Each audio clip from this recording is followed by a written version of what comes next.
പ്രഭാത കാലത്തിലേക്ക് എല്ലാവർക്കും സ്വാഗതം. ഇന്ന് നാം ചിന്തിക്കുന്നത് 2 പത്രോസ് 3-ാം അധ്യായം അതിൻ്റെ 8-ാമത്തെ വാക്യമാണ്. എന്നാൽ പ്രിയമുള്ളവരെ, കർത്താവിന് ഒരു ദിവസം 1000 സംവത്സരം പോലെയും 1000 സംവത്സരം ഒരു ദിവസം പോലെയും ഇരിക്കുന്നു എന്നീ കാര്യം നിങ്ങൾ മറക്കരുത്.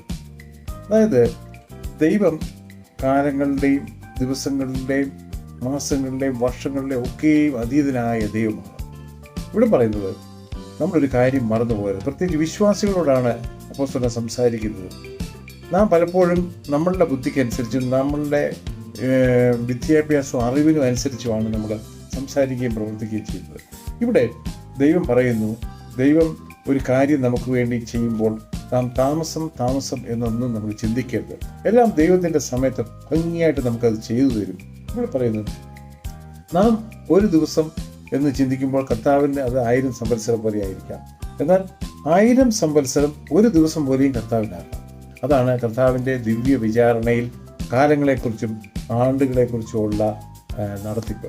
അതുകൊണ്ട് നമ്മൾ എന്തെങ്കിലും ഒരു കാര്യം താമസിച്ചു പോയി, അത് നടക്കാതെ പോയി എന്നൊന്നും ചിന്തിക്കരുത്. ദൈവം തക്ക സമയത്ത് നമുക്ക് മറുപടി തരും.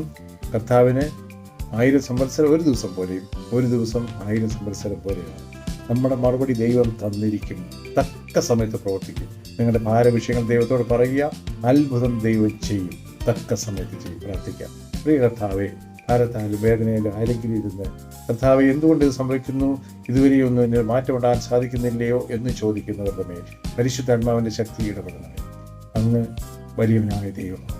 കാലത്തിനും സീമകൾക്കും അതീതനായ ദൈവമാണ്. പ്രാർത്ഥന കേട്ടതിന് സ്തോത്രം. യേശുവിൻ നാമത്തിൽ തന്നെ ആമേൻ. God bless you. തിരുരക്തം നമുക്ക് കോട്ടയായിരിക്കട്ടെ. വീണ്ടും കൂടി വരാം.